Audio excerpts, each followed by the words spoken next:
3:12 a.m., prison sirens screamed through the night. Guards sprinted down dark hallways, flashlights slicing through shadows, dogs barking, radios crackling. But the prisoner they were chasing? He was already miles away, disappearing into the night for the 7th time. 7 escapes, 7 humiliations for the system, 1 man who made every guard look like a fool. This isn't just a story about prison breaks, it's about obsession. A battle of wits between one man who refused to be caged and the entire justice system that tried to hold him. It will make you wonder, if he escaped 7 times, how many times did he almost escape without anyone knowing? His name was Michael Raines. To some, he was a criminal. To others, a genius. And to the guards who watched him vanish again and again, he was a nightmare. Michael wasn't a violent man. He wasn't a killer. He was a thief, a master of burglary and fraud. But what set him apart wasn't his crimes. It was his mind. He had a patience most men lack. He studied patterns. He saw cracks in walls where no one else looked. And he knew one thing for certain. No cage could ever hold him. His first escape was almost accidental. In 1983, Michael was locked up in a county jail in Ohio. It was a small facility, old and understaffed. Most prisoners just did their time quietly. But not Michael. He studied the guards. He timed their routines. He noticed that one guard always left a supply closet unlocked. Inside that closet? Cleaning supplies, mops, and most importantly, a window. One night, while the guards were distracted by a fight in the cafeteria, Michael slipped into that closet. He unscrewed the window frame with a piece of stolen wire and vanished into the night. By morning, he was gone. The police found him 2 weeks later, living under a fake name in Chicago.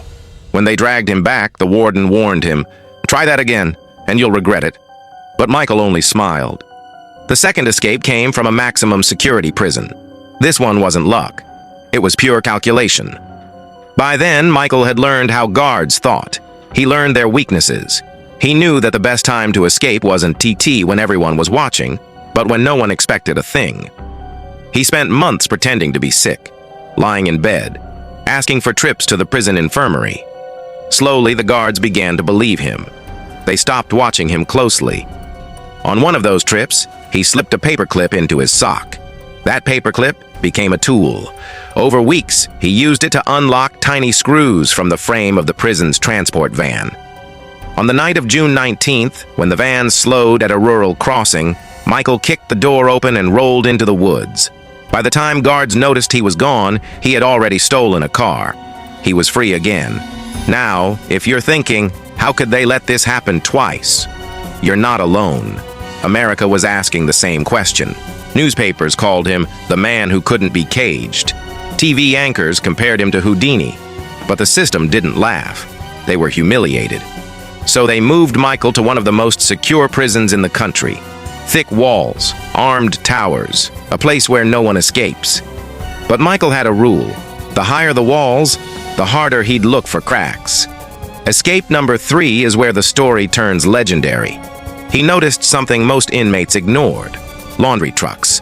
Every week they rolled in and out, carrying dirty sheets and uniforms. Guards searched them, but not well. After all, who would crawl into a pile of filthy laundry? Michael would. For weeks he studied the trucks. He learned the exact moment the guards were most distracted. Shift change. One night he climbed into a laundry bag, held his breath, and let the workers load him into the truck. When the vehicle drove through the gates, he thought he was free. But here's the twist. The bag ripped open. A guard spotted him. A chase erupted inside the prison yard. Dogs barked. Guards fired warning shots. Michael sprinted to the wall, scaled it using a drain pipe, and disappeared into the darkness before anyone could fire a real shot. 3 escapes, 3 embarrassments. And America was obsessed. If this case already has you hooked, hit subscribe, because the next twist is insane. His 4th escape was almost impossible. They put him in solitary confinement. No contact, no visitors. Just 4 walls and silence. But Michael had something stronger than walls. His mind.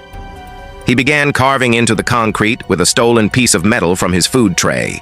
Inch by inch, day by day, For over a year, he worked in silence, scraping, hiding the dust in his mattress.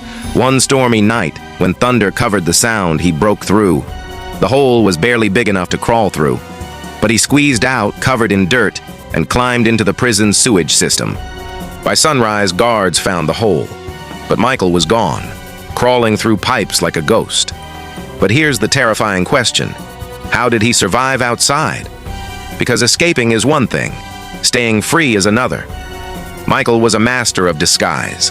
He could change his look overnight, shave his head, grow a beard, wear glasses. He forged documents, created fake IDs, even posed as a priest once to avoid capture. Every time police thought they were close, he slipped away. It was like chasing smoke. Escape number 5 came from a courtroom. Michael was brought in for a hearing. He sat calmly, hands cuffed, eyes forward. But no one noticed the hidden blade he had smuggled in, taped under his sleeve. When the guards turned away, he cut his cuffs, knocked one officer out cold, and sprinted through the courthouse halls. He dove out a second-story window, landed on a parked car, and limped away into the crowd. People couldn't believe it. The courthouse was supposed to be secure, but Michael had turned it into his stage. By now, guards feared him. They studied him. They even changed their routines just to stop him. But nothing worked. Escape number 6 was almost cinematic. He bribed a prison kitchen worker for a uniform. On the night of his plan, he put it on, pushed a food cart down the hall, and walked right out the front gate. The guards nodded at him as he passed. They didn't even check. By the time they realized, he was already in another state. And then came escape number 7, the most daring of them all. By this time, Michael was older. His hair gray, his face lined. The system thought he was finished. They thought age had tamed him. They were wrong. Michael faked a medical emergency. He collapsed in his cell, clutching his chest. Guards rushed in, carried him out, and loaded him into an ambulance. Inside, Michael attacked the paramedic, stole his uniform, and leapt from the moving ambulance into the woods. He vanished for months,